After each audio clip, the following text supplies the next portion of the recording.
Le traitement des eaux usées est une question de plus en plus importante dans les pays en développement. Le Maroc est une région semi-aride, ce qui entraîne par conséquent une pénurie d'eau. Depuis 10 ans, des recherches sont engagées à l'université Qadi Ayad, dans la région du Haus, dont Marrakech est le centre urbain.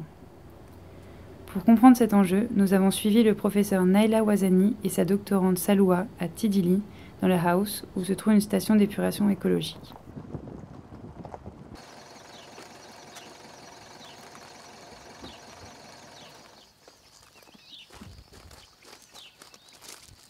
Alors cette station, tout d'abord, c'est une station qu'on peut appeler une station extensive, c'est-à-dire naturelle.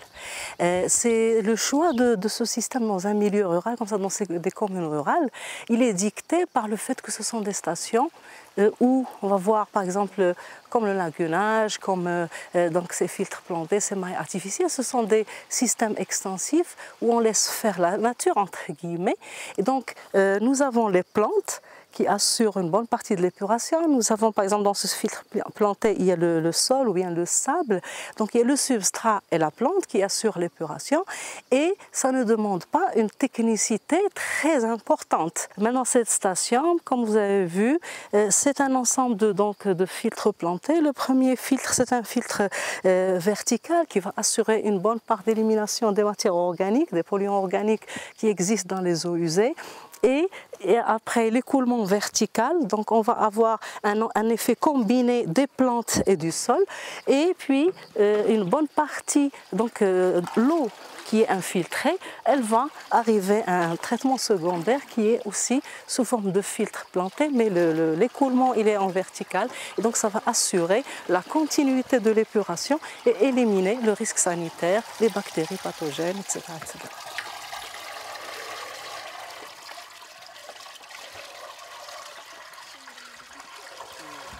Mon travail, se focalise d'une part sur le traitement, sur l'efficacité du traitement du système par le biais d'un certain nombre d'analyses.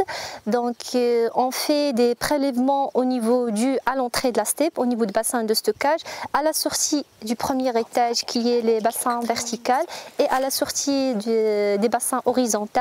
Donc on aura 3 échantillons. Ces échantillons sont transportés au laboratoire du CNERE. Donc mon sujet, il s'oriente sur 2 volets principaux. Le premier, c'est de faire le suivi de la performance de la station et le deuxième, c'est de proposer un scénario pour l'irrigation des eaux usées. Donc nous avons déjà lancé un essai au niveau de la steppe et nous avons cultivé la luzerne pour qu'on puisse dire finalement est-ce que cette eau elle est convenable à l'irrigation ou non. Les recherches entreprises par la doctorante sont rendues possibles grâce à l'association Tessilt pour le développement, regroupant 3 villages, qui a été créée en 2001. Ce projet est une première expérience au Maroc, impliquant la population locale. La population locale contribue et participe à la réalisation de ce projet. Elle contribue d'abord par cette parcelle. Et en plus, on a mené des sessions de sensibilisation et des sessions de formation à toute la population. Et après, dans l'exécution des travaux de ce projet, la population participe aux main d'œuvre et participe avec des branchements de leur foyer. Après avoir prélevé plusieurs échantillons d'eau usée à la station, nous rentrons avec Saloua à l'université pour analyser ces derniers au centre de recherche. La directrice du centre nous y attend pour nous présenter les fonctions et projets de cet établissement. Le centre il travaille donc sur 2 thématiques prioritaires, à savoir l'eau et les énergies, en particulier les énergies renouvelables. En fait, le Maroc, c'est un pays qui souffre de la rareté de la ressource en eau. Il y a plusieurs facteurs qui influencent. Il y a les changements climatiques, il y a l'urbanisation, il y a aussi il souffre des problèmes de pollution. Et donc, nous essayons de développer des axes pour répondre aux problématiques de la région et du pays. En particulier, je peux citer comme exemple, on propose des solutions de traitement des eaux usées qu'on peut appliquer en particulier dans les milieux ruraux, dans des écoles et qui sont à faible coût et adaptées à nos conditions socio-économiques.